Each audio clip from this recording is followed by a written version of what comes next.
हाँ देखा है। Okay.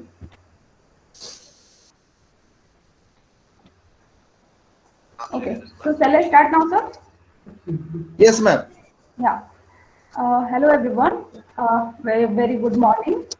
Welcome to the class of sociological theory. And as sir has already introduced, so I'm Mamita Panda. I'm pursuing PhD from JNU. And I will start the class right now. Today we will discuss about sociological theory and its concept.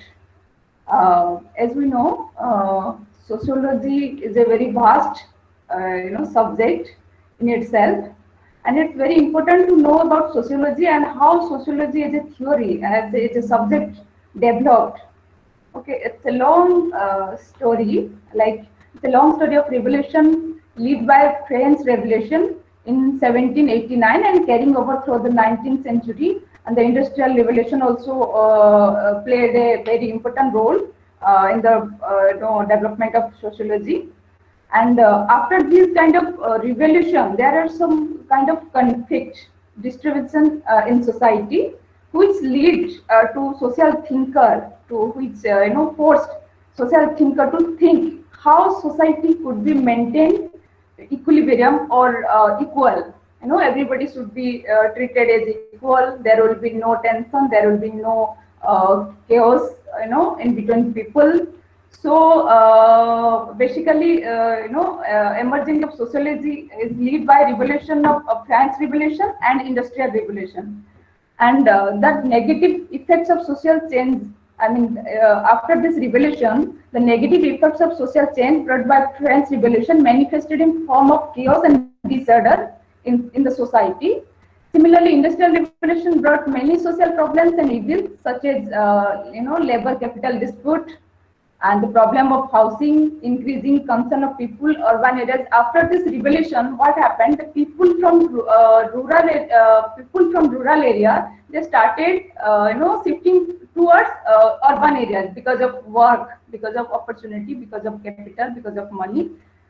So these kind of, after this revolution, this chaos and disorder resulted very, disharmony, very disturbance in the society. After that, Auguste Comte, who is father of sociology, he started thinking about sociology, study about society. Okay, and as we know, sociology is basically study about society, how society functions, how society maintain the norms, values, harmony among people. So the Auguste Comte, who is a very prominent thinker in sociology, and who called, as we know, that he is father of sociology also.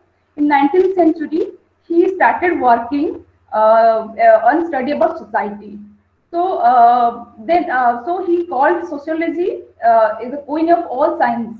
Like sociology, the mother of all science. Sociology is the main, where all sociology, social science, you can just relate. All social science are related to the sociology. So in that way, he recommended that sociology is the highest of all science. Like as I said, sociology is mother of all science, and it would be he used the methodology that is called positive method. Positive method, that means the scientific method of scientific method of methodology to study about society. And now we can start sociological theory and its context. What is sociology? We know sociology is study about society, and what is society? Society is an organized group of people. They are associated together for their religion, cultural, political, scientific, or patriotic purposes. I mean, the people of a community who lives together for a purpose. They share a very common value, common culture that may be different, but commonly, I mean, broadly, we can say it's common value, common culture. They are, very interrelated with each other, interconnected with each other. So now we'll study about social theory. What is social theory? After a just a minute.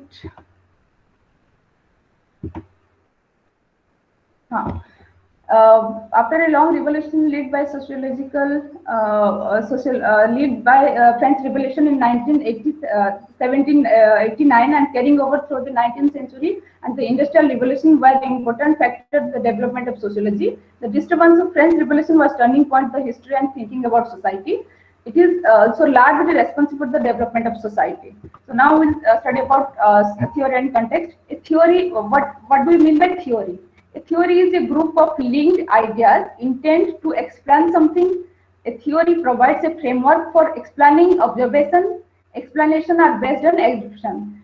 Theory is basically we can call theory is a set of ideas, set of principles. Okay, theory is a systematic framework where we can improve our explanation of observation, what we observe, what we learn from society, what we learn from member of society. We can explain in a systematic or scientific method. That is called theory. Sociological theory are analytical framework or paradigm that are used to study and interpret social phenomena, a tool used by social scientists. Sociological theory is basically a tool that is we can use in study of society, and that is used by social scientists. Social scientists, we can say researcher, we can say them social scientists. And what is the context of theory? The context, we can say, what do we mean by context? Context, the circumstances or situation that forms the setting for an event, statement, or idea, and in the term of which it can be fully understood.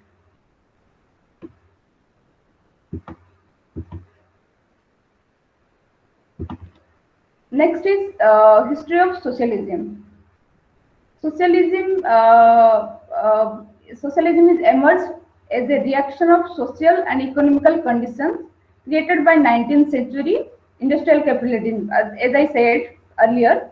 So, due to that industrial capitalism revolution, so much disturbance created in society, which led to the sociologist to think about socialism, the harmony. Socialism means it's a secular kind of concept. Socialism linked with socialism linked to the rise of a new class of industrial workers who experienced the poverty and degradation of early industrialization. Early socialism offered a radical alternative to capitalism and aimed its removal. Early socialist parties had a tendency, therefore, a advocate of revolution.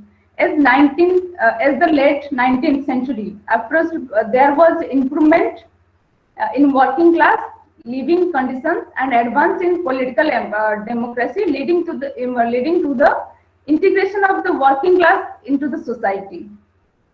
In place of revolution, socialist parties increasingly adopted legal means to achieve power, hence the split between revolutionary and parliamentary socialists. That means after this revolution, so much chaos was there, and people were mentally disturbed, even psychologically they are disturbed. So some of thinkers, they try to find out the way out, how to maintain peace, how to maintain equilibrium in the society.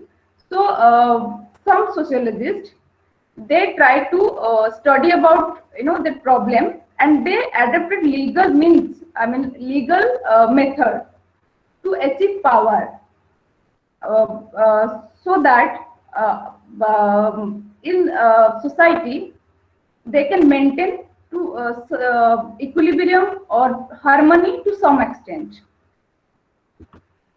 Next, how socialism is highlighted or prominence. Socialism is an economic and political system based on collective of state ownership of the means of production and distribution, in which there is a government ownership of goods and their production, with an initiative to share work and wealth equally among the member of society. So basically, socialism focuses benefit of society, whereas capitalism seeks to benefit of individual. socialism, we can say socialism in totality, socialism in whole. Socialism focused about benefit, welfare of the societal member. That means people welfare. It's whole, people as a whole. Socialism focused everybody should get equal opportunity, equal distribution of wealth, equal distribution of capital, equal distribution of production, goods, everything. Socialism actually is the well-being of society. And capitalism is different from socialism.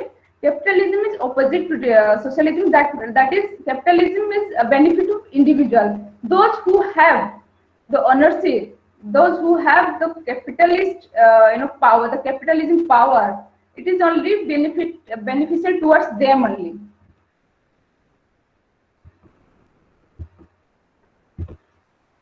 Then next, the main work who has what was done by actually Karl Marx. Karl Marx is the you must have familiar with this name. The main work is extensively done by Karl Marx, in the context of socialism. He said the main figure who supported socialism among the socialists was Karl Marx. In his political activism, he was different from the armchair sociologist or armchair theorist who were against of socialism. Some thinkers, they were against of socialism. They are supporting capitalism, and some of they are opposite the protesting or opposing to to capitalism. So Karl Marx is one of the thinker who is in favor of socialism.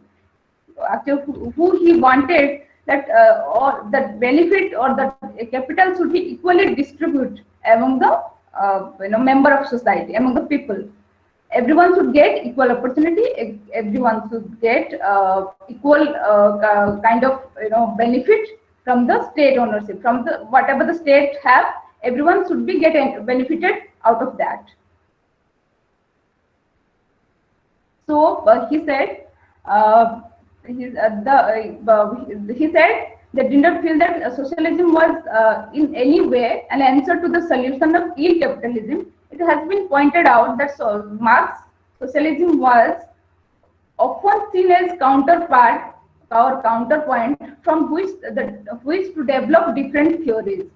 Now, due to industrial revolution, there were great movements of people from the rural to urban locals. This phenomena of migrants, partly due to the opening of jobs in urban areas, yet this meant adjusting to the new lifestyle urban areas. Also saw the negative factors entering into the picture, such as pollution, overcrowding, the insufficient of transport system, disparities in income. Due to this revolution, so many people that try to get opportunity, they were trying to shifting urban areas to rural areas. Rural areas to urban areas. What happened in urban areas when so many people came to get jobs, to get new opportunity? Then the urban area atmosphere or the environment is totally disturbance because of that overcrowded, because of that insufficient transport system, and it created a new problem, that is inequality or disparities.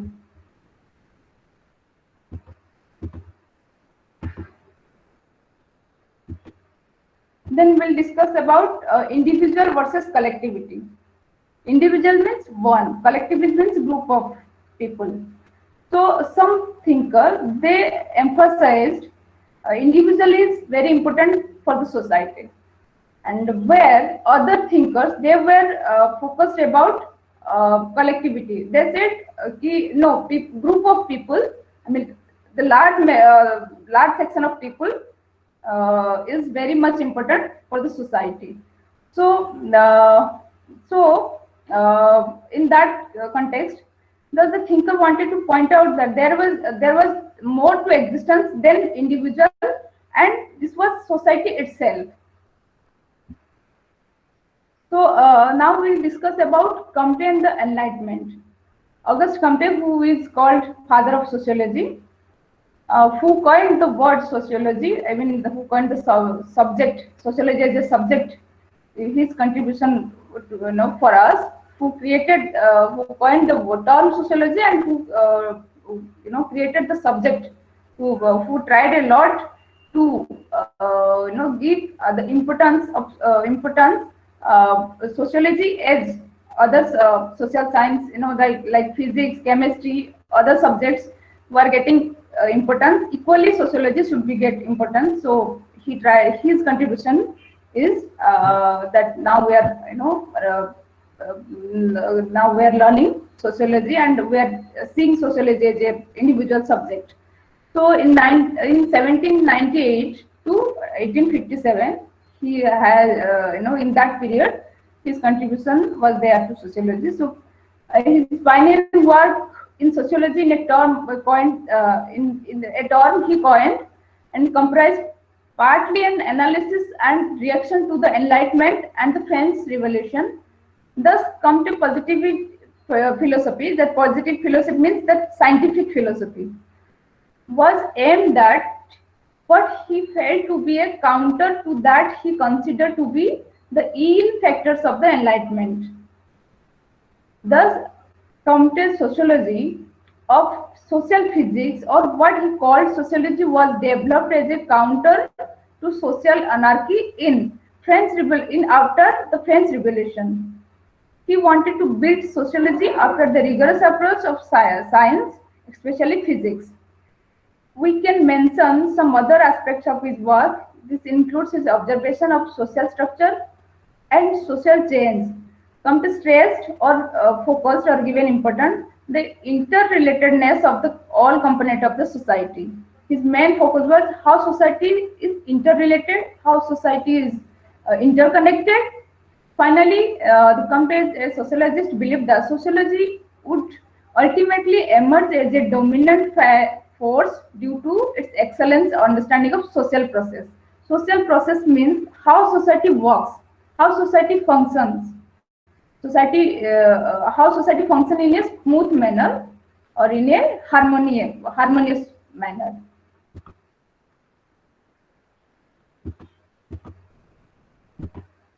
Then next is Comte's 3 stages of society. That is very important. 3 stages of society means how society is, revolved one stage by one stage. Like each of society has to go through these 3 stages according to Comte. That is theological stage, in which supernatural power or religious icons are the most important factor imparting on society, and even the world is believed to be product of God. In this stage, as he has divided stages of society like theological, metaphysical, and positivism. The theological stage, he is saying the society has to grow through. I mean, the society as a whole should believe that it's a product of God. Society itself is a product of God. I mean, God has created the society. In this stage, he's saying. The next stage, in metaphysical stage, he's saying his contribution towards society, that is metaphysical stage. In that stage, he's saying nature was to be nature is the basic component of society. I mean, nature. We're seeing the mother nature, like all these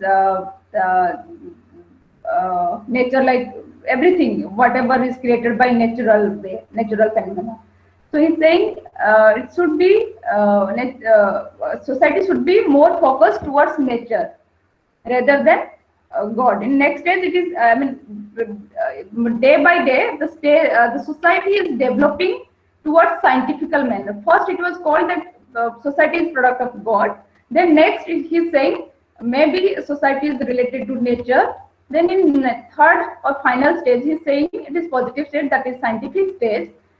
Comes next, it was fundamentally influenced by science and the law that is discovered. Thus, there was no God or nature in this stage so far as explanations are concerned. So the Comte's position in that it is intellectual confusion that leads to a social anarchy. So he's saying in this stage, maybe earlier as he said theological stage, that is, God is all around and God is all in all. And next stage, second stage, he's saying the nature is main centric point. Here he's saying, maybe no God, no nature. It is the science, it is the law who is more important for the society. According to him, positive stage is dominance only when even the stress of the theological and metaphysical stage has been finally reduced, if not completely eliminated from the society. He's saying maybe both stages, like theological and metaphysical stage, will be there to some extent.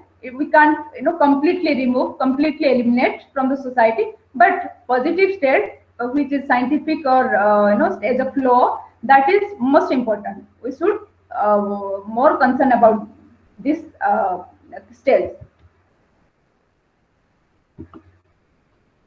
Hello, am I audible to all? Yes, ma'am. Yes, ma'am. Okay. So is it clearly visible? Yes. Okay.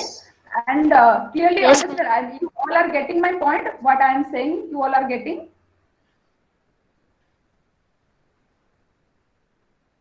Hello, I'm not getting any response. Hello. Yes, ma'am. Yes, I should. I mean, it's up to you. If you people will say which language is very much comfortable for you all, I will use. It may be Hindi, English, or Odia. So, which language would be preferable? So, shall I start? Both. Sorry. Both languages please use, ma'am. Both means which one? Odia or English, or Hindi or English? Odia and English. Okay. So yeah, I'll start. First, I'll explain in English. Then I will explain in Odia also. Thank you, ma'am. Yeah. जोट भी तुम मानको मतलब बुझिबारे problem थिवो, so please let me know. Okay, we'll have a section for question and answer section. We'll have interaction session in that time. I think last 15 minutes. So first, let me complete my presentation, and then I will take your question. I'll take I'll one by one I will answer. So Odia or English, I mean, or Odia or Hindi, I'll mix. I will use mix, kind of language. So now we'll study about Durkheim and Enlightenment. Durkheim was also a prominent sociologist during that period, that is 1858 to 1970. Durkheim believed, unlike Comte, that the Enlightenment was not all negative, but in fact did have some positive aspects, such as emphasis on scientific method. He is also giving importance to scientific method. Durkheim was against anarchy. Anarchy means monopoly. In Odia we can say like ekchatia, or like dominance, and social chaos, and large position of his work deal with studies of social order. What he needs was the need of the hours. Actually, social chaos means social problem. जोटा कि आपनकर माने we can say कि chaos मतलब disharmony, problems, जोटी bargaining जोटा हुए सेटा chaos. And his large section of his studies was deal with social order. Social order means, so a proper order, how society should be maintained, how society should be function. So that is called social order. That is social process, or we can say social order. Both concept we can use. So Durkheim was a prolific writer, as he wrote so many classical book, and main of his book was Rule of Sociological Method, that is focused on social fact. Social fact means the reality, what is happening in real. So, and social facts, it can be both external or internal, he's saying. Social fact means reality can be internal as well as external.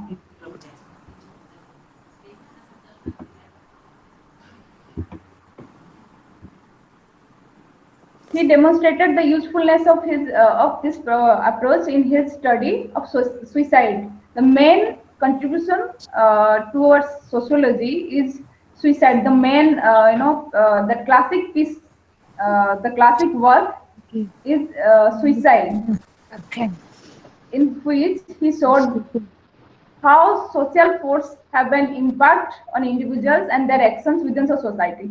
Here he is saying suicide is not a natural phenomenon. It's not happening.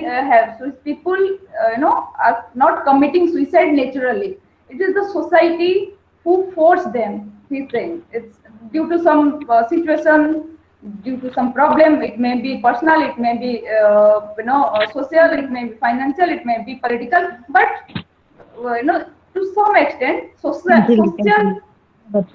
factors is social factors are related to that society. Normal. Hello. Hello. Yes, ma'am. Somebody is talking. किसी problem है कि?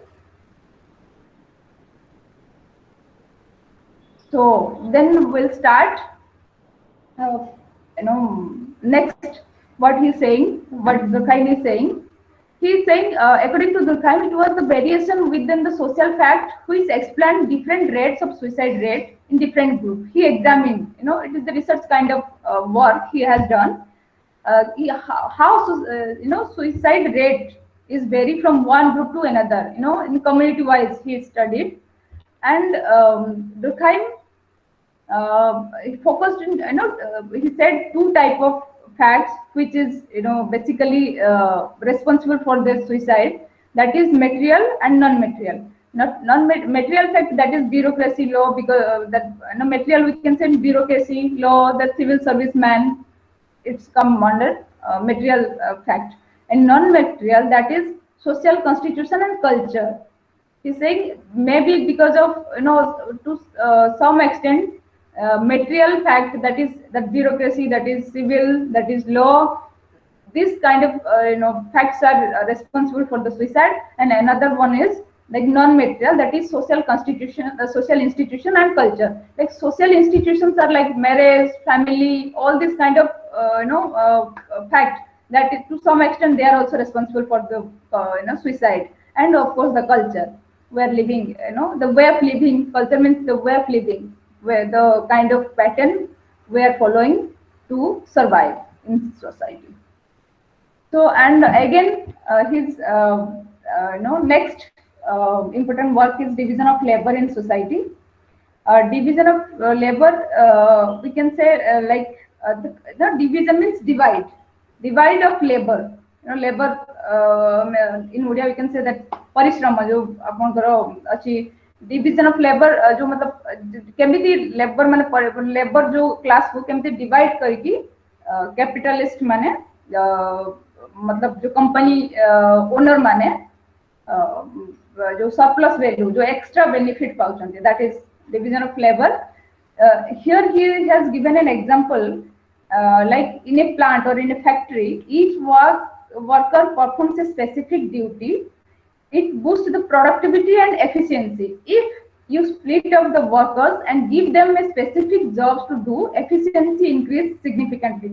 That means in a company where suppose 10 workers are working, if you will give one work, or you will give one task each of 10, you will get more benefit.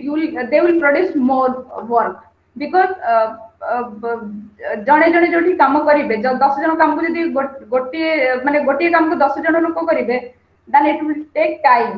जब से 10 जन को 10टा काम अलग अलग भाव में डिवाइड करा जाए, then that will be more beneficial and that will be more productivity, because each of individual will contribute. Here, if you give one task to 10 members, of course you will get the you will get output, but it is time taking, because everyone will everyone will do the same work. In another way, here in division of labor, he's saying you should divide, you should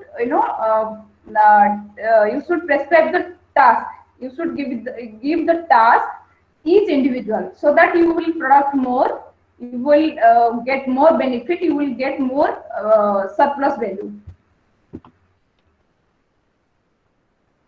Then again he is saying Durkheim's solution to the problems inherent in the division of labor was to suggest social reform.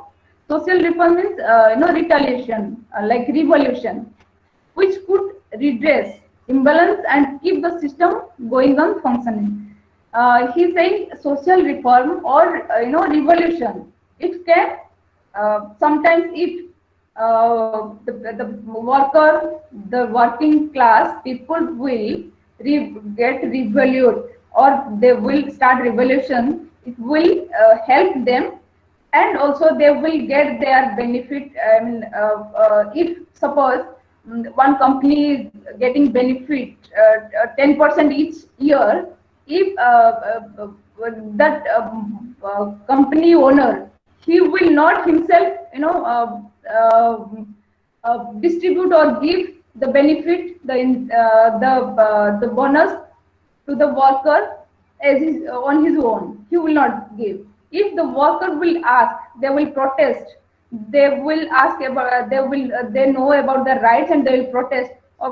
Obviously, they will get their benefit. The beneficial person. They will get their bonus. So here he is saying social reform is must. Social reform is very important for functioning of the society, so that the balance will be maintained in the society. So no one will get higher, go higher or get higher that benefit, equally benefits, or the capital will be equally distributed among all. So after that he is saying equally he is he has given importance to the religious part also.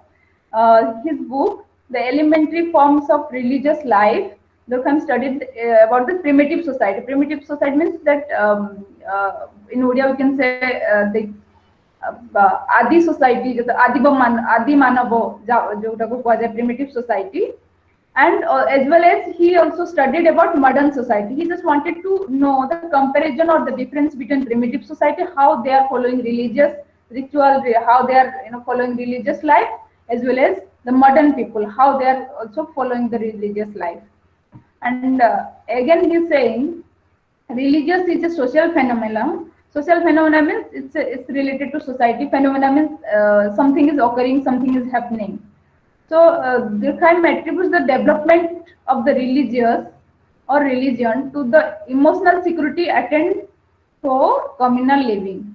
He's saying religious is a concept or is a phenomena who binds people or who connect people in the society, or they can live in a harmonial or communal way.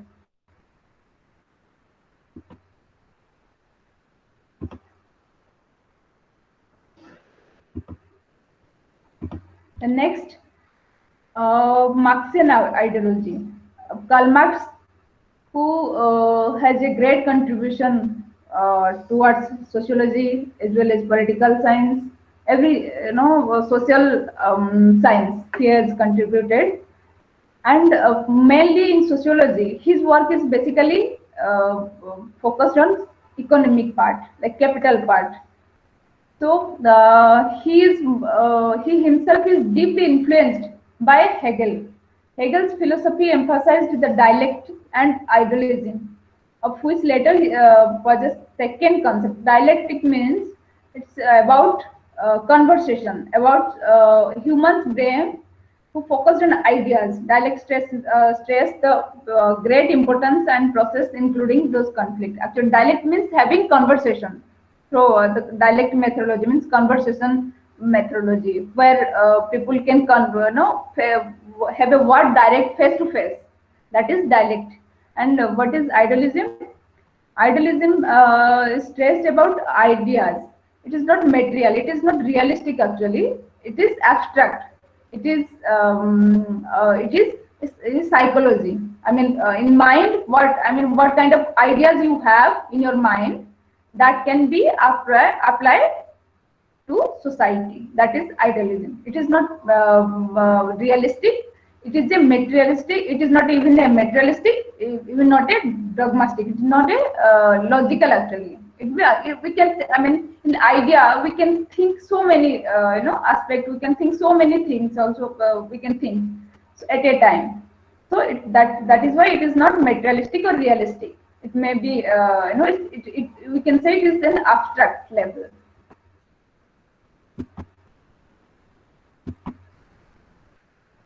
For Marx, everything could be reduced to a material based, not to the mind and its process.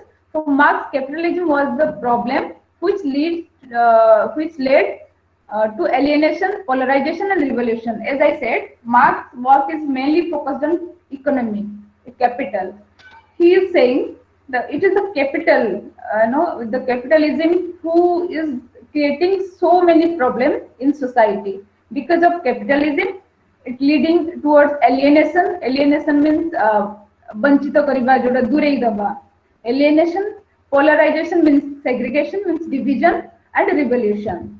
He's saying it is the main focus is capitalism, who is leading these three factors in society, like alienation, polarization, and revolution. And for Marx, revolution by the proletariat was the answer to this evil. He's saying revolution is the only, when retaliation or opposition is the only way out to deal with capitalism problem. Thus, the surplus value was very basic of exploitation and the root of the capitalist system. The surplus value, which means extra benefit. Now, the company owner or the capitalist who are getting extra benefits out of the exploiting the worker. Workers are working for a long time. They are not getting any benefit, but out of their workers, the contribution that capitalist or the company owner are getting benefited. They are getting surplus value. They are getting extra benefit, but they are not sharing it with workers or like proletariat group. Proletariat means worker. So that is the basic reason for that surplus value is the basic reason who is who is leading capitalist. And Marx was feeling through his studies a mood of hostility and aggression, which Marx felt would lead to the polarization of classes, and the poor exploited proletariat would violently dispossess the capitalist class of their factories and industries, banks, and so on. Marx's idea is always towards conflict. He is saying it is the revolution or that retaliation. Who, if worker can retaliate, worker could go for revolution.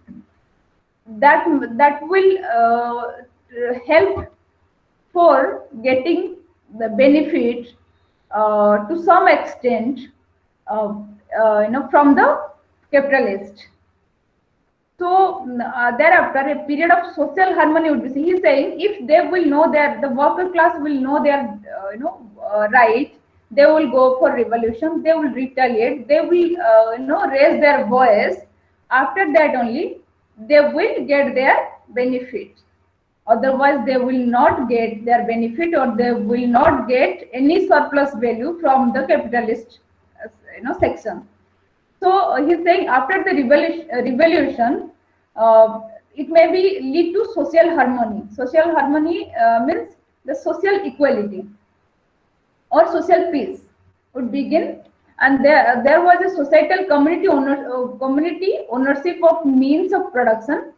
There would be an end to exploitation of the have-not and by the have. Here he is saying the same thing. He is saying the revolution or the retaliation can lead to social peace, and due to this revolution, the means of production, the means the work or the labor, they will get benefited. They will get their share or their their benefits out of the surplus value. And here he has mentioned two terms, that is have and have not. Have means capitalist, the bourgeois, the owner class, the company owner, that is who have. Have means they have the capital, that is have. And have not, here it is focused as a proletariat or working class, labor. Have means capitalist, or have not means labor class.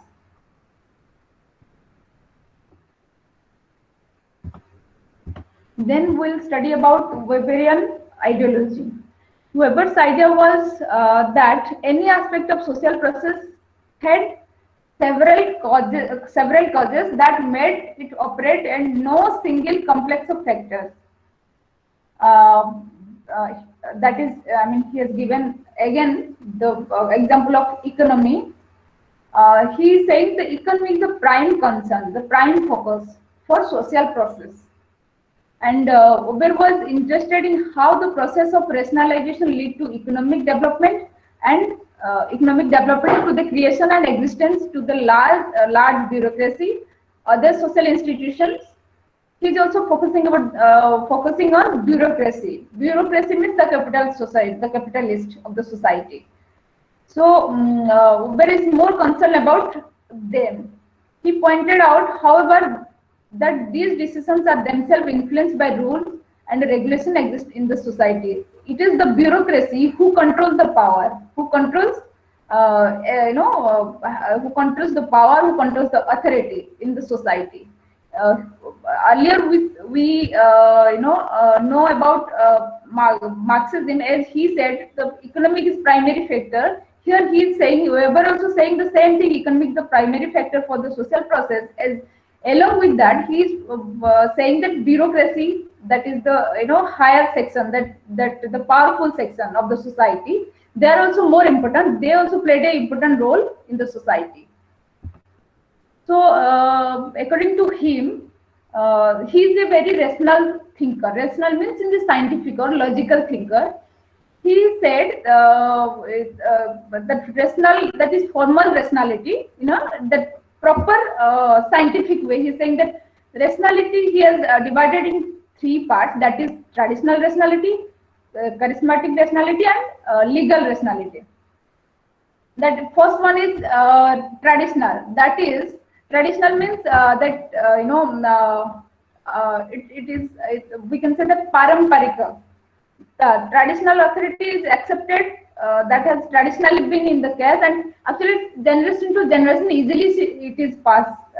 We can pass generation to generation. For example, king. If there is a king, then his or her son or any of his or her family member can get that position easily. They can shift. I mean, if one that queen or king, after his or her death, his or her son or any of his family member can easily get or obtain that position. There will be no competition. There will be no election. It is automatically shiftable, automatically passed. So they carries for a long generation to generation. Then next one is charismatic. Charismatic means that is some magical. It depends on person's quality. He's saying charismatic can be extraordinary, that can be inspired. Here you can say some religious guru or some celebrity. They are the charismatic, or they are the person who can lead or who can influence people by their personality or by their qualities or extraordinary qualities. For example, celebrities. People are are following celebrities blindly, like anything. I mean, so many people are following. For example, Salman Khan. He's an icon. He's icon of Bollywood. So many people are following him blindly. Now, whatever he's saying, people are following. Whatever he's wearing, people are following his style. People are following his, that video or film. People are watching his film because of his name. That is, we can say, his charismatic, his personality or his qualities. And third one is rational legal authorities.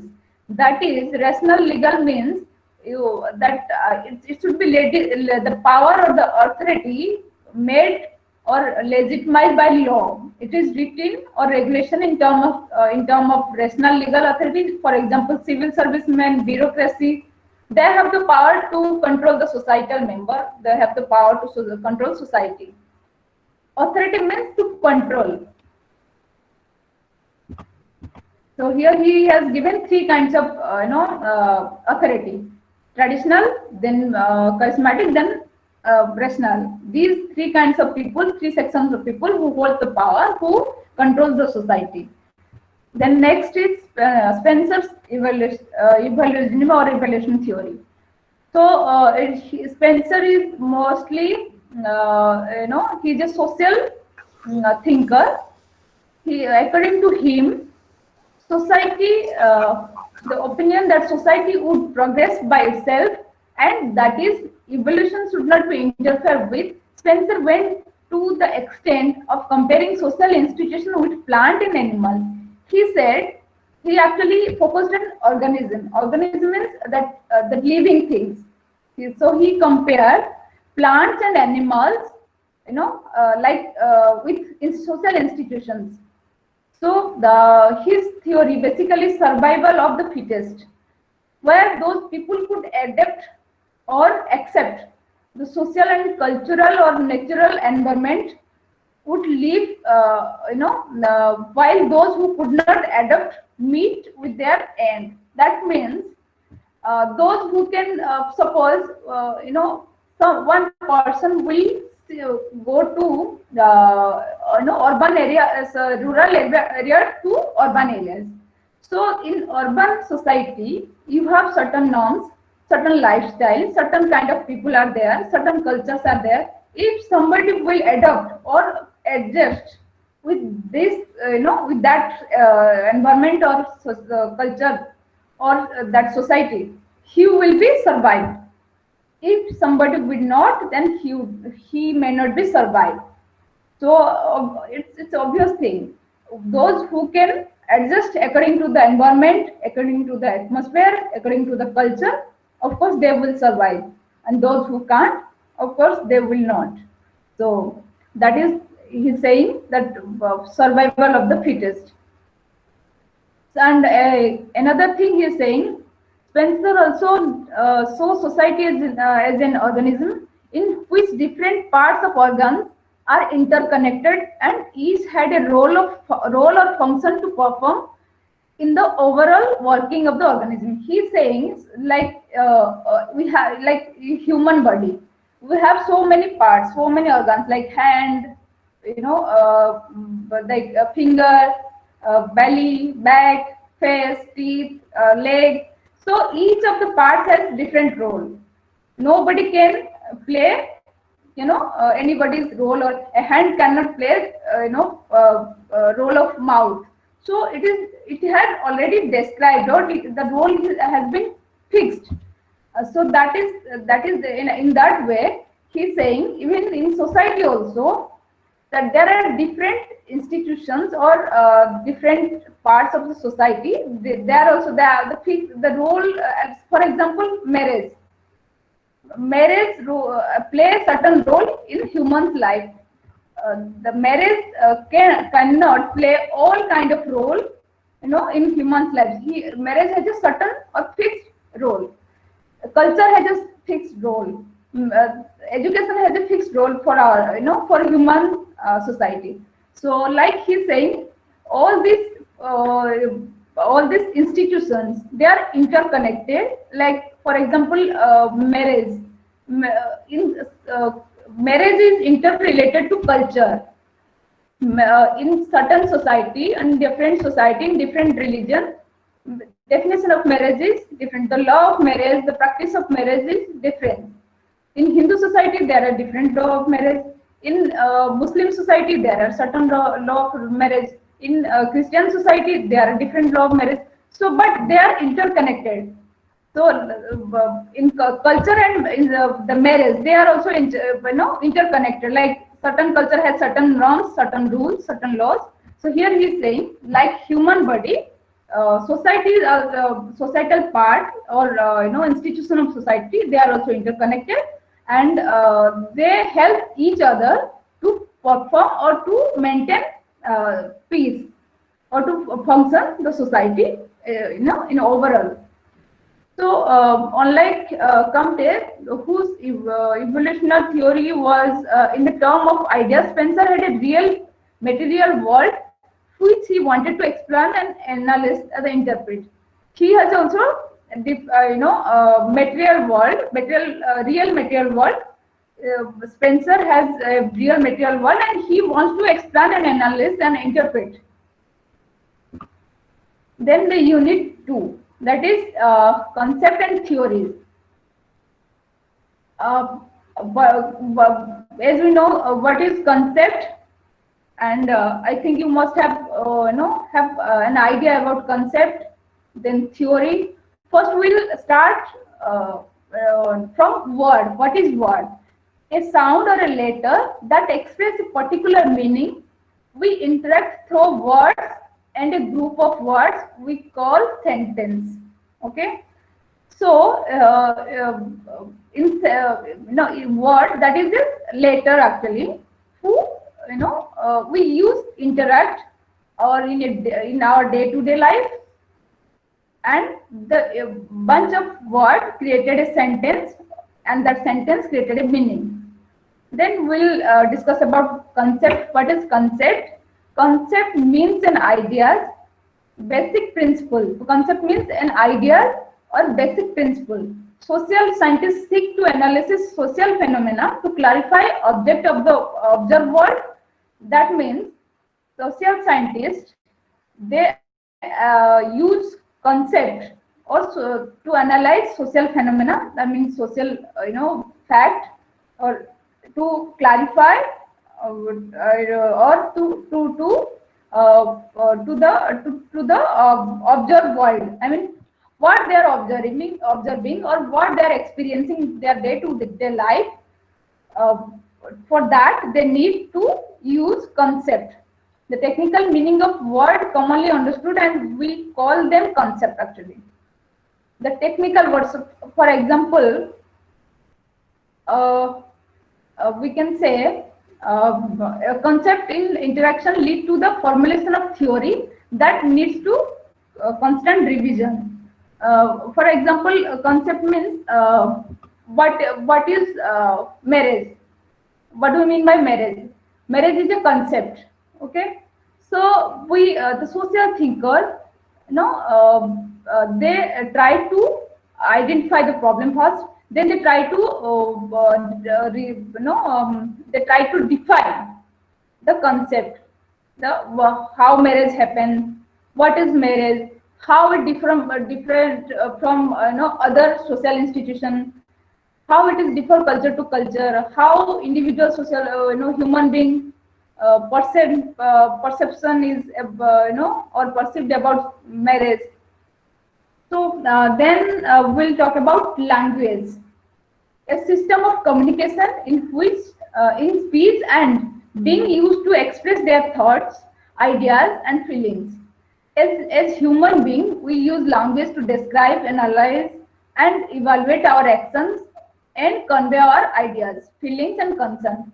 That means language is a system or a medium of communication. Without language, we can't, we will not be able to understand anything. There will be no interaction, in between people. So language is very important for communication, and through language we will describe, we will analyze, we will evaluate our action or through language we will speak actually, but whatever coming to our mind, we can express our feelings or our ideas through language. Language is a social product. It is not individual actually. Language is a social product. That means uh, every society or every community has a different language. It is not, language is not personal. Nobody has their own language. It is the society. It is who has fixed the language. Some community have different language. Some, for example, we are in Odisha we speak in Odia. In Bengal they speak in Bengalis. In North India they speak in Hindi. There is no individual or there is no personal language. In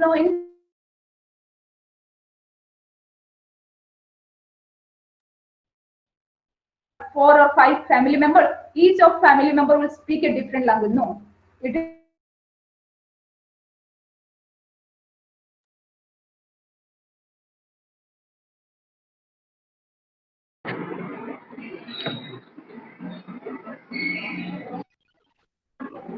we will speak accordingly, are giving meaning, and the meaning is commonly accepted by others. Thus, social interaction gets facilitated.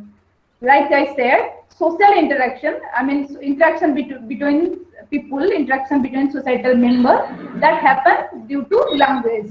Otherwise, it won't. I mean, we cannot. We will not be able to understand. And what is theorem? Theorem is a logical argument which is established on basis of truth. The definition of theorem is an idea that can be shown or proved as truth. For example, of a theorem, theorem, I mean, we can say it's a yellow color and red color. When we mix both the colors, it created orange color. That is truth. That is fact. It's scientifically fact. Scientifically proven.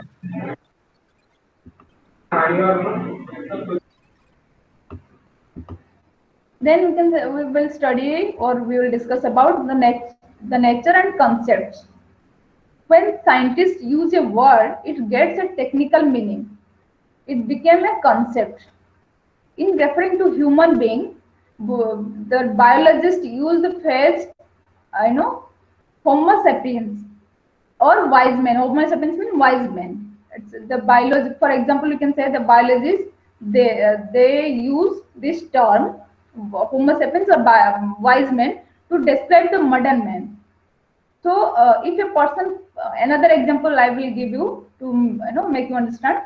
If a person falls ill or sick, in common language, people say he or she got fever. As discoveries get advanced, words like malaria or some other disease indicate the nature of fever. So they also describe which part of the insects have affected the body. Then we understand the nature and causes of disease.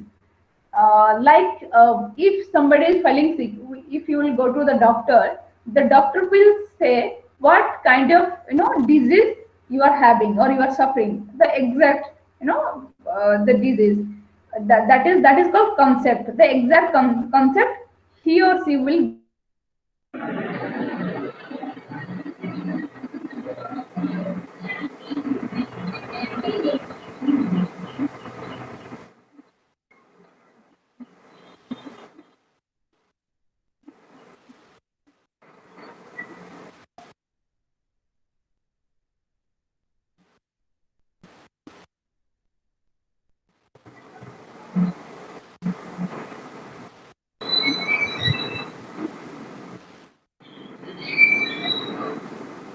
The next step is fine theory. Like I said, if you will go to the doctor, first he will examine, then he will he will examine your body, he will examine your symptoms of the disease, then he will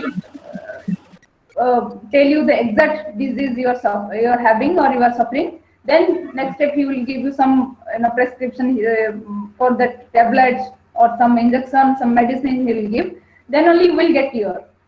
Like this, first the social scientists, they will examine the problem of society, they'll find out the concept, then they will test it whether, I mean, the problem is related to whom, like for society, for other aspects of, like, some, maybe it may be economical aspect, it may be social aspect, it may be philosophical aspect, it may be political aspect. Accordingly, he or she will find out the solution, and he will develop, and the solution we call the theory, the experience, the research, or the the findings, no, the final outcome, that is called theory. The process of theory, how the theory can be formed. The identification of the smallest unit and its character size, like I said, first the researcher have to identify the problem. It may be, the small unit which is leading to the problem, and its character size, characteristics. What is the symptoms? What are the symptoms he or she will find out.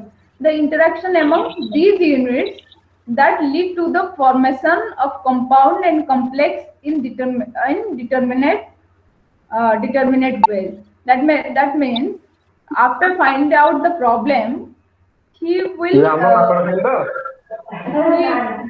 he or she will try to find out whether it is a complex phenomena, or whether it's a simple phenomena, and then the statements that use concept and their interrelation to indicate the nature of the interaction and their results.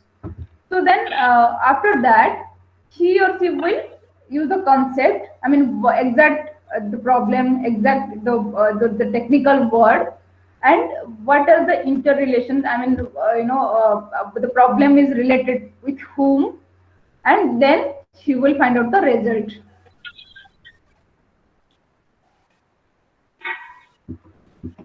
The next is conceptual abstraction.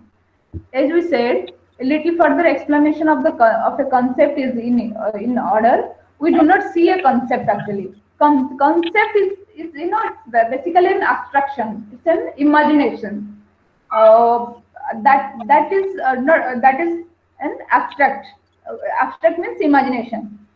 So when we see a person and come to know his or her name, it is described as a proper noun. For example, Puspa may be the name of a teacher, and Shashi the name of a student. Here again, the teacher and students are abstract.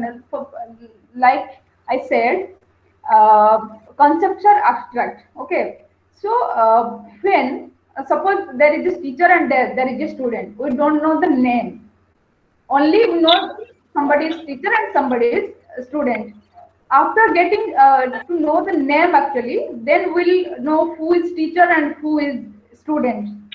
So like this, we arrive at extra abstraction by converting proper noun into the common nouns. So like I said, after knowing the name, we come to know that who is teacher or who is a student. So like after knowing the proper noun, the common, after knowing the problem, and then we'll know the conceptual part will frame the theory or the theoretical framework. Then concepts of theorems and natural science. How in the theorems are used in natural science. The definition of theorem is an idea that can be shown as a truth, as I said earlier. An example of theorem is the idea that mixing, as I had already given the example, mixing yellow and red makes orange. In natural science, or saying physics, chemistry, we come across word or concept. Their interrelations and their interconnection among concepts, like concepts are expressing quantities actually, and it leads to the theory or better law. After framing concept, concept can lead to or concept can help to frame the theory. For an example, we can say, as we know Newton's law of gravity, when an apple it falls down from the tree, it is a normal occurrence or normal incident or normal happening. But Newton asked the question, why does the apple fall to the ground? And he propounded theory of gravity, not apple alone, but all objects fall towards the ground. Everything who goes up, then it comes down. If the earth is round, then why do people on the other side of the earth do not fall away?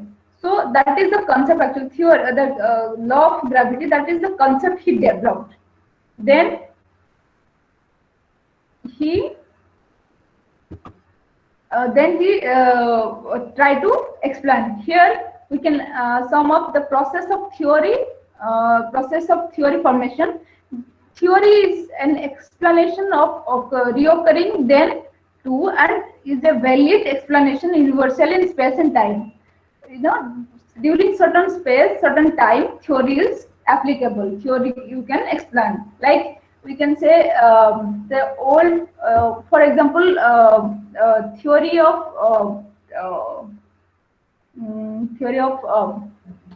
Marx's theory of egalitarian.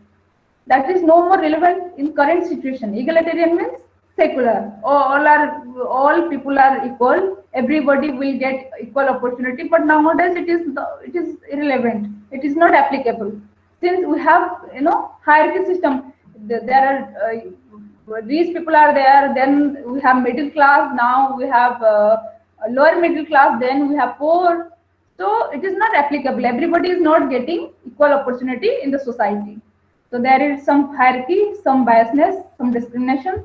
So that egalitarian society may be applicable in that era, during that era. So that is what he is saying.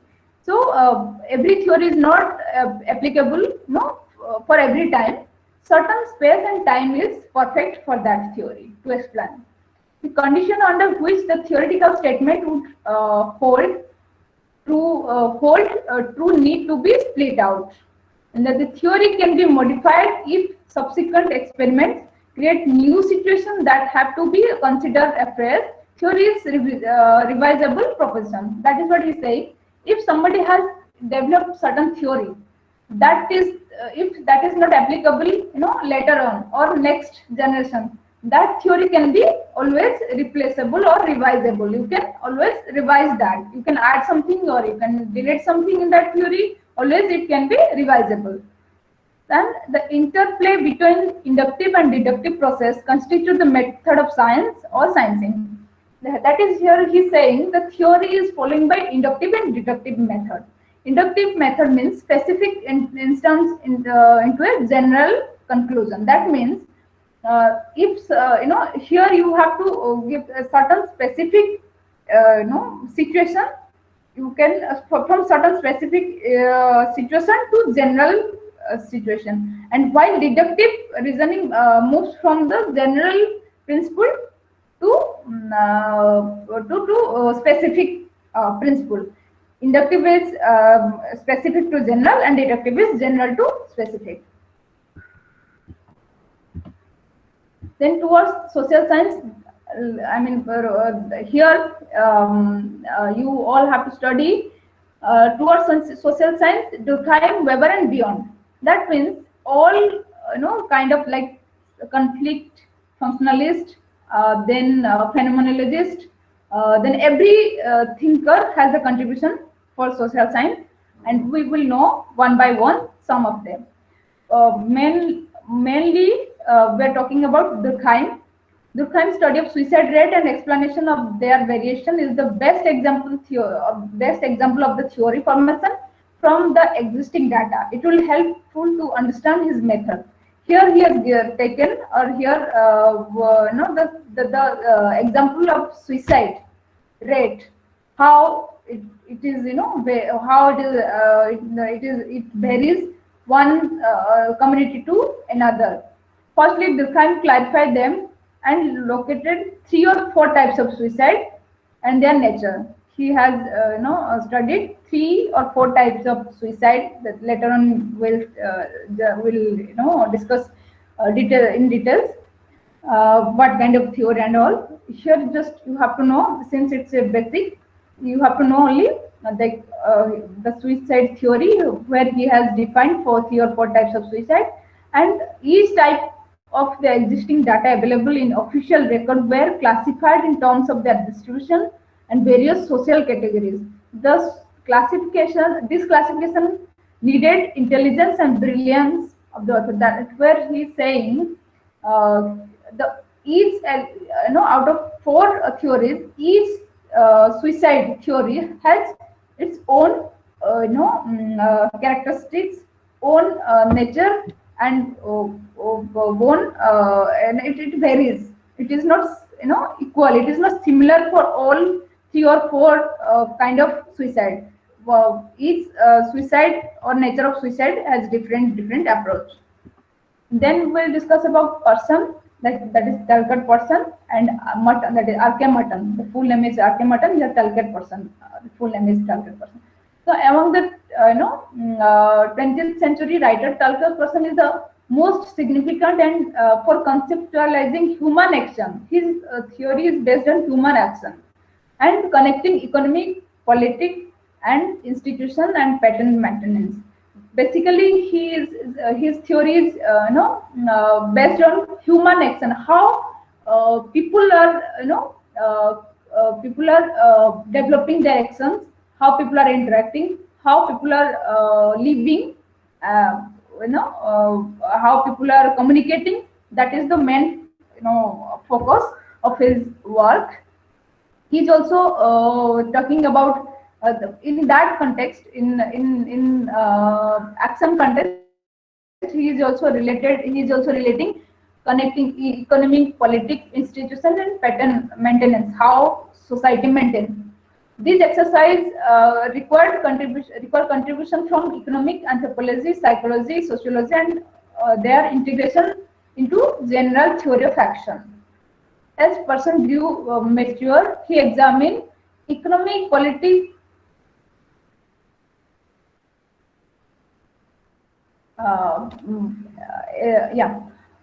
he examined economy, politics, and family and professions, especially medicine as subsystem, and in cooperation with valued colleagues looked into specific of the American society. He gradually he started working in the field of economic also, politics also, then family, then profession, then medicines. Here he has worked a lot. And now we will discuss about Mutton, R.K. Mutton. According to Mutton, systemized classical explanation for use as a tools of research modern society, and to an extent modified old concept, giving them a new relevance and variance. He did this for function by pinpointing 3 categories: function, dysfunction, and non-function, and to look for a balance of consequence of 3. Here, Mutton is especially speaking about functioning, how society functions. In that case, in that context, he has divided function as a concept into 3 categories. That is function, dysfunction. Function means which is functioning, dysfunction is which is not functioning, and non-function, that is completely dead. So these 3 categories are equally important to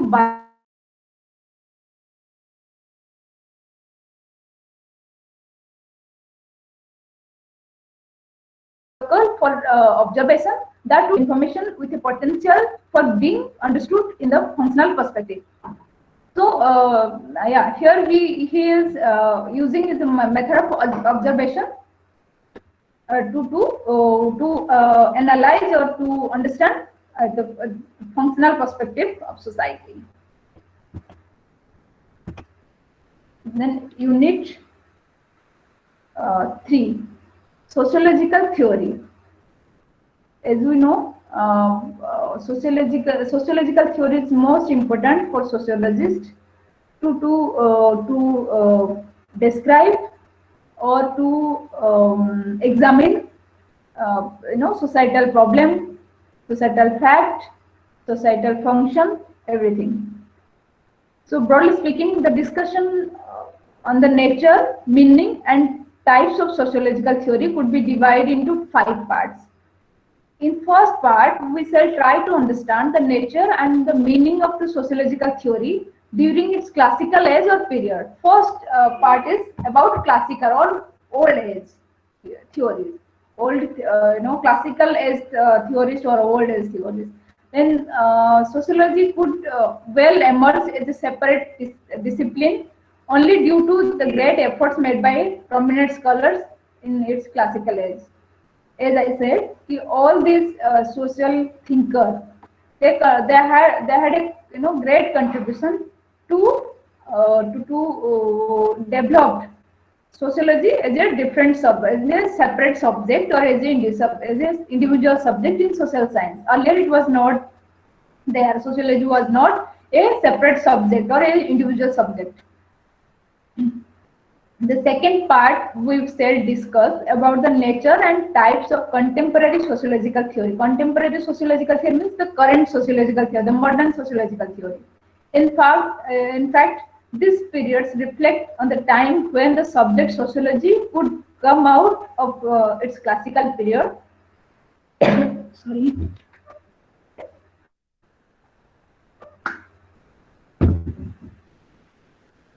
Yeah, second part we shall discuss about the nature and types of contemporary sociological theory. In fact, this period reflects to the time when the subject sociology could come out of its classical period, both chronologically as well as conceptually. Sorry. As I said, in this part, we will discuss in current sociological theory how this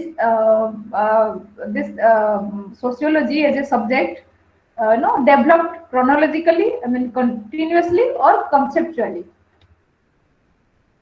In third part, there is a discussion on the recent advance made in sociological theories. Here we come to see sociology not only emerging as a new discipline but also maturing as a subject. After emerging sociology, there was no, the importance was not given to sociology as other subjects have already achieved. For example, you can say economic, political science, the natural science, physics, chemistry, biology. Earlier, it has already been developed. Later on, sociology came, and that importance of the subject was not that much. In that era, in the classical era, now we can see the importance of sociology. Now we are, lots of thinkers, lots of social scientists are working in the subject of sociology. Then next, in fourth section, we shall discuss to know about theories and perspective in sociology that characterize the subject with some new efforts and rigorous. And here we shall see how several doubts over the nature and types of sociological theory were classified. After developing sociology as an individual subject, then we will discuss the type of sociological theories. How many theories are there, and how they divided, like classical theory, modern theory. So how gradually how these theories are developed. And in fifth part, we shall examine how certain challenges were put forward there before the sociological theory and how it responded to such problem and challenges. In the final part, we will discuss, after developing this theory, it is not very easy task to develop a theory. So there must be some challenges, some problems while creating the theory, while framing the theory. So and how this the social scientists, deal with the challenges, with the problems, in the process of theory making.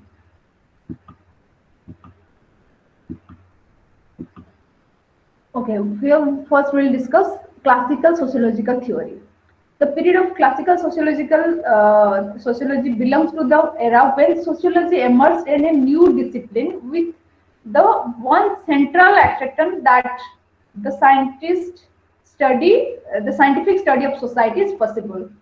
Uh, uh, as we have discussed, the Count has developed three stages of society. First was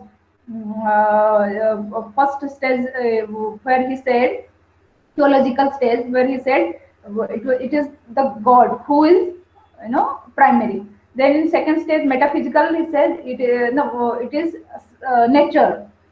uh, from God, it's shifted to nature. Then third, that is positive, that is scientific. It is the science, it is the logic, it is the law, who is more important. So here, that is what I'm trying to make you understand. In the classical theories, in that era, gradually the sociology, as a subject emerged, and in sociology, the theory has been developed, and in that the theory has the more main focus toward the scientific way of study about society. Okay, the logical study, the scientific study about society. The term sociology was coined by Auguste Comte, 1980 to 1857. His work, his duration. He belongs to French country. He is a French sociologist and philosopher. He is also known as father of sociology. Auguste Comte's own contribution to the subject sociology are referred to, and although briefly in the following discussion we'll discuss. Like I said, law of three stages. Having established sociology as a separate and independent discipline, Comte divided sociology into two parts known as social statistics and social dynamics. Former dealing with the question social statistics means some years, some parameters to study society, and social dynamics means society is not static. Society is not constant. It is variable. It is tangible.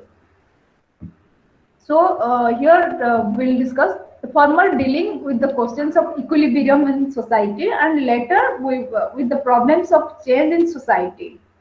Auguste Comte has also referred to hierarchy of science: astronomy, mathematics, physics, chemistry, biology, and sociology. According to him, sociology can't be reduced other sciences, be it mathematics, especially statistics, biology, or political. He is saying sociology is equally important for society or for human being or for human life, as well as other sciences like astronomy, mathematics, physics, chemistry. Each subject has their own value in society. Unlike sociology has its own value, own importance for society. Auguste Comte has also talked about the law of three stages, namely theological, metaphysical, and scientific. According to him, every society passes through these stages. Every society has to experience these three stages. In theological stage, all the explanation concerning the events happening in nature were attributes to God, who was supposed to be in full command in situation. That is what we had discussed. It is the God who has the authority, who has the power to control the society or to control the human being. In second stage, here he is saying metaphysical stage. That stage is it's main concern about nature. It is the nature who is who controls, who exercise the power exercise the power in society. And the third is the scientific stage, the society, scientific stage of society. The explanations are examined rigorously, and no explanation is considered as a final one. Here we can say only one explanation is perfect for this stage, for this scientific stage. Everyone has their own way. Everyone has their own methodology, own experience to study about society. So all this, for example, for conflict theorists, they always have, they always studies about conflict, about the bargain, about the cohesion of the society. Similarly, functionalists, they always studies, or their prime focus is about structure and function of society, how society functions. So similarly, you can't say if like conflict sociologist and the functionalist sociologist have the same view, maybe to some extent, not completely. The both sociologists, the both social scientists have their own independent view, have come different view about society, and the different methodology to study about society and societal problems. So in scientific stage, as we know, it is widely known as positivism, and this can be scientifically verified, or which is applicable of logical and mathematical proof. In this stage, Comte is speaking discussing about the scientific. Science is the main prime focus. In scientific method, we will examine this, about the society, about the societal problem. And again, he is saying about historical materialism. What is historical materialism? It is a method which is used by Karl Marx to study about society through historical perspective. History has its own role in society. It's a very important to know. History always played a very vital, very important role in society, because without history, we cannot know about our past, what has already happened, what contribution has already been made. So here he is saying historical materialism is is equally important to know what has already society gone for. So, for example, state, religion, market, we cannot know about, for example, religion, how religion, emerged, how it is involved in society, how people are following. Earlier how religion was there, how the concept of religion was there, how people are following the rituals, the customs, the tradition, and now in modern society, in contemporary society, how people are following. So how can we know? Only it is history. It will tell, or it will describe about the past, about the earlier age. And then he's saying class and class struggle. Class, there were two classes of people. Class means that section of people. People are having same cultural aspect, equal status. A community who is having equal status, sharing, equal culture, equal financial, maybe political, maybe social aspect. That is called class. And there are two class of people, that is bourgeois, who controls the capital and the means of production. Bourgeois means capitalist, the owners, the elite class, the higher class of the society. And the production, and the proletariat provides the labor. Proletariat means the working class, the labor class, who provides their labor. It is the bourgeois or it is the capitalist who controls the means of production, and means of production means labor. Who controls the means of production, and proletariat who provides the labor. It is the working class who are working for them, and it is the capitalist who are getting benefited out of this, and who controls the means of production, who controls the capitalism. And there has been the struggle that is known class struggle.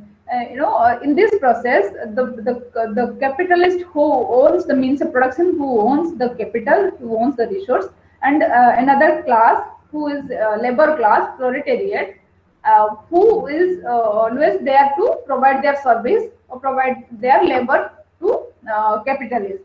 And in between, there is a struggle in both classes, in between both classes, both in between capitalist and labor classes. That struggle is called class struggle. The theory of surplus value, the new value created by the workers in excess of their own labor cost, which is appropriated by the capitalist as when products are sold. What is surplus value? Surplus value means extra value, extra benefit. That is called surplus value. So the new value which is created by working class, the labor class, who is working, who is providing their service, who is working for the capitalist. They are actually the medium who is producing the surplus value, but they don't have any ownership. They don't have any share in that surplus value. It is the capitalist always who enjoys, who get benefited in surplus value. Then alienation, the commodities that workers produce through their labor is not their own, but ultimately belong to another and is produced for another. That is what I'm saying. It is the commodity, it is the profit. It is always produced by the worker, and it is always a benefit the capitalist who is always getting benefited out of that. And after producing surplus value or commodities, the workers have no rights over that product. They are they are always they are away from that surplus value. That is called alienation, getting away, vanchita rakhiba jota odia re. Then Weber and ideology. Weber is also equally important. Max Weber, who is speaking about who is speaking about social action also. The social Max Weber continues to speak of social as having two qualities. One, while doing such an action, the actor must be taken account the presence of another account and wholly partially be guided by it. That means while working in an industry, it is equally important that labor class has also given importance. There has also an important role to play to producing the surplus value or to producing the commodity. And he is a very positive kind of thinker, Weber. And then we'll discuss about Parsons' action theory. The Calcutta Parsons was an important sociologist from USA who had contributed on the theory of social action, discussed about the social action frame of reference and social system, and lately on evolution. He's focused about social action, and he has given certain parameters to examine. That is called AGIL. The AGIL means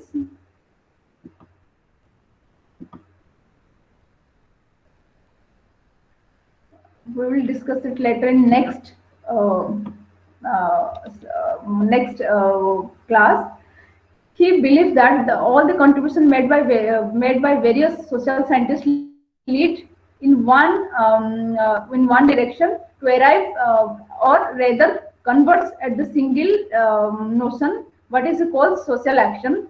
Persons also wanted to understand how social culture values are internalized or into the personality system, and later his work the social system. Person said that there are three essential importance components of the social action, that is personality system, then another one is social system, and third one is cultural system. Yeah. Here in social system, he has given importance to AGIL paradigm. Accordingly, A stands for adoption, G stands for goal attainment, and I stands for integration, and L stands for latency. Latency means the state which is existing but not yet fully developed, that is underdeveloped. Yeah. So the next recent advance in the sociological theory. Recent advance means in the contemporary theory. After Comte like Weber, there are so many other thinkers who has also contributed in this theoretical process. The recent advance that were made in sociology are quite important and meaningful. Besides the work of Auguste Comte, Emile Durkheim, Radcliffe Brown, or Malinowski, Dalkar Purcell, and Robert K. Merton, which are mainly influenced by and to the large extent remain and concerned with the philosophy of positivism. There are also another stream of thought emerging out during the same period. The development of sociology has witnessed a part from the philosophical background of positivism. Another stream of thought initiated and encouraged by the German sociologists like Max Weber. Here he is saying, Max Weber is saying about subjectivity versus objectivity. He is saying Max Weber is defined sociology as an interpretive understanding of social action. So in social, he is saying it is the interpretation. By understanding the social action, we will get to know about the sociology. He has given most importance to the two parts of that social action, that is subjectivity, and another one is objectivity. What is subjectivity? What is objectivity? Objectivity means how we observe, how we experience things in society. That is reality. Rocks, tree, heat, motion, physical action. That is called objectivity. That is the example of objectivity. It's an empirical observation or logical. And subjectivity is thoughts, feelings. It's a very abstract kind of thing. The thoughts, feelings, emotions, drama, beliefs, desires, these all are included in subjective parts. So then again we will discuss about the paradigm and what is paradigm. In this phase, a single theory or a set of theory emerges dominant, which Kohn calls a paradigm. According to Kohn, science and by extension social science undergoes a process of three phases, that is pre-scientific phase, normal phase, and paradigm shift. Initial, the theory explanation are incomplete and completing with one another. At the same point, one of the theories establishes itself, beginning and bringing the phase of normal science. And he's saying the paradigm has to go through three phases, that is pre-scientific, that is earliest stage or primitive stage, that is normal science like other sciences, other social science, and paradigm shift. And Unit 4, here we will discuss about social construction of reality. Society is a human product, and the man is a social product, and society is an objective reality, socially created nature of social life. Social reality indicates quite clearly that what we are referring to is in fact basically the capacity of society to develop different way of looking at the constitution and the variable aspects of reality. That means social construction of reality means every individual or every community has a different way of looking society, different way of experiencing society. The reality is varies or differ one society to another society.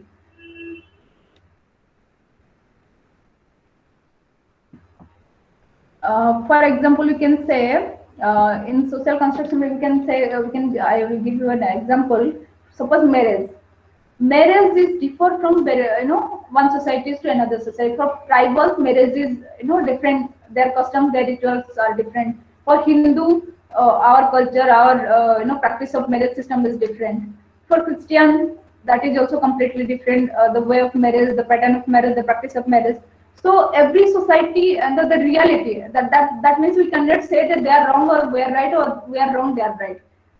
They are seeing their marriage perspective, in their own way, in their own societal norms, and we are practicing it their own, our experience or according to our societal norms. So that means social construction of reality means the way of seeing things or the imagination of things. It is different from one aspect or one community to another community. It is different one community to another. Then what is construction of reality? The social fabric of any society is a fragile. Fragile means it's not a constant. A construct which has to be constantly renewed through rituals and substance or interaction. Thus, reality itself is a fragile, so that any disturbing or conflictual situation lead to a breakdown of order. As such, we discussed how social reality is constructed. Then it becomes clear to us in order to perpetuate its itself. Society takes recourse of the both socialization and education, which continues to control the individual to some extent, and even bring within him or him a sense of responsibility for the perpetuate his reality. That means it is the construction of reality can lead, or it is the socialization process and education, which both can played a very vital role to construct a reality and to bring a sense of responsibility in every individual's life.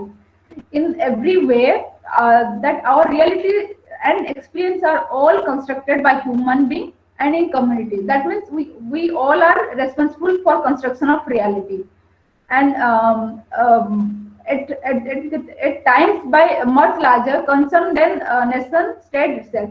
Thus, the interrelationship between knowledge and social context in which it has evolved is an important ingredient, and in understanding how society is able to create and recreate itself over its age. Then, phenomena of social reality. Peter Berger and Lockman, they both are social scientists, feel that the study, the phenomena means an incident or occurring something. The study of phenomena of social reality implies that we use everyday common sense reality as a point of departure. This is what knowledge ultimately comprises, the interaction and the participation in all social life and process. That is what is phenomenon of sociality. That is the interaction and knowledge. Both are creating phenomena of social reality. Thus, it is clear that society has at the every last two sides its existence of ontology.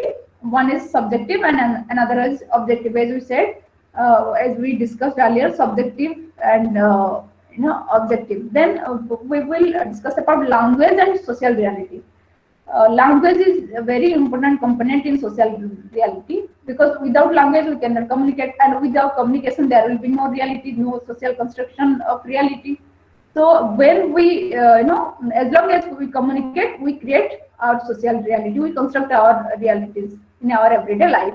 Another component is language. All languages have a particular grammar, syntax, and it is the most significant part of important science system of the whole society. It helps to create fund of knowledge, which is continuously growing, expands and contraction as deep words and ideas which enter into the overall fund of knowledge. That is what it means, that language, which is responsible for creating knowledge, because without knowledge you can't read, you can't write. So without writing or reading, how can you gain knowledge?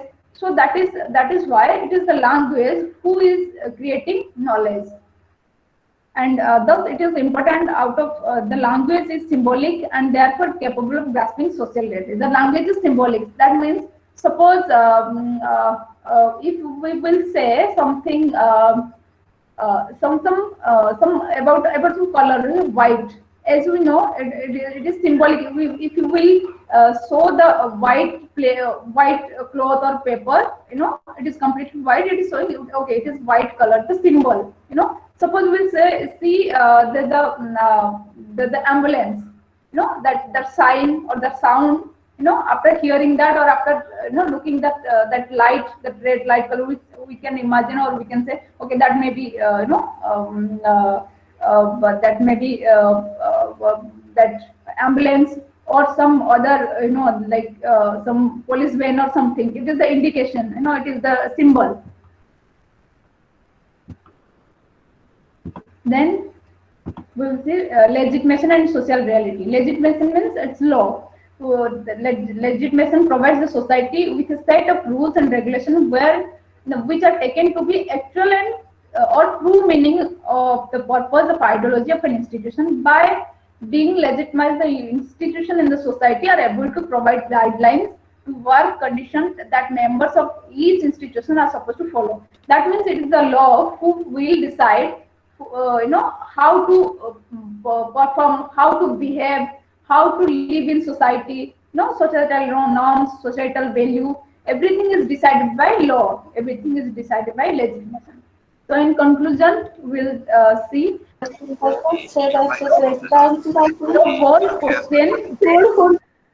whole question then is that of the internalization of the social reality, both objective and subjective.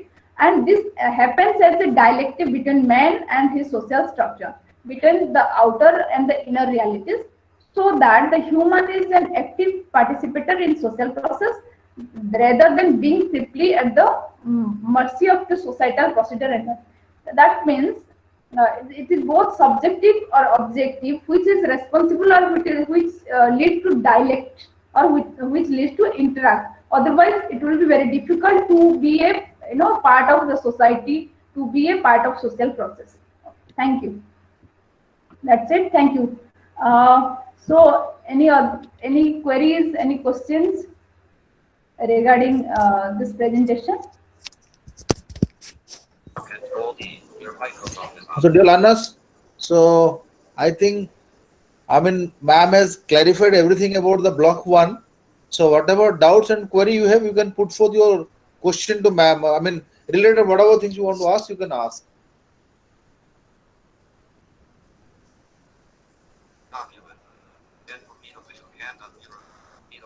Presentation from the call button. Tab below 14 tab. Shift tab for Google Meet Pandas tab below 15 people in Meet Pandas below 15 people. Learners, is audible to all of you?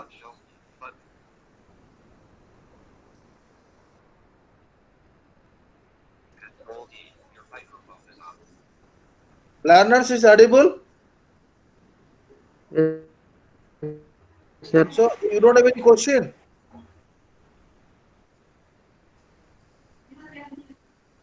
Any doubts you have?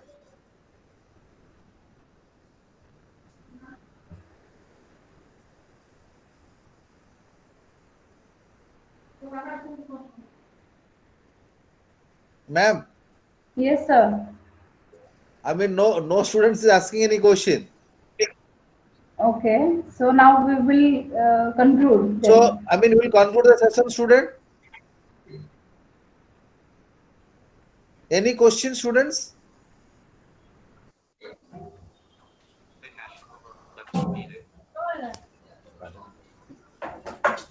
You at least say something.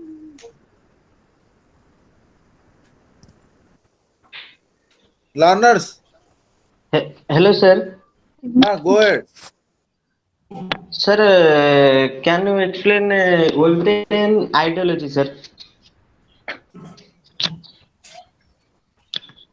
Ma'am. Hello, ma'am.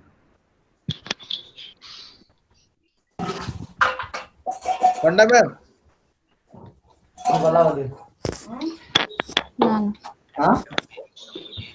Panda ma'am.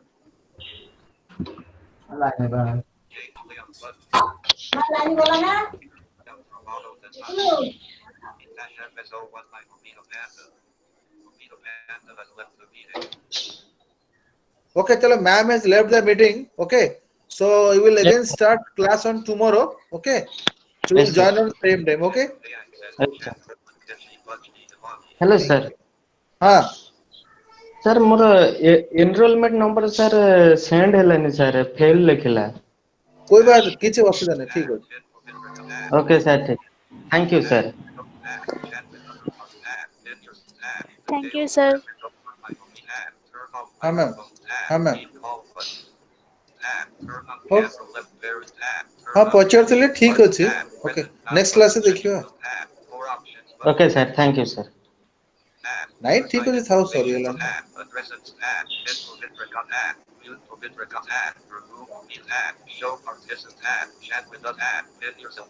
Okay ठीक अच्छे काले देखिए हाँ मैंने से Manoj phone करेंगे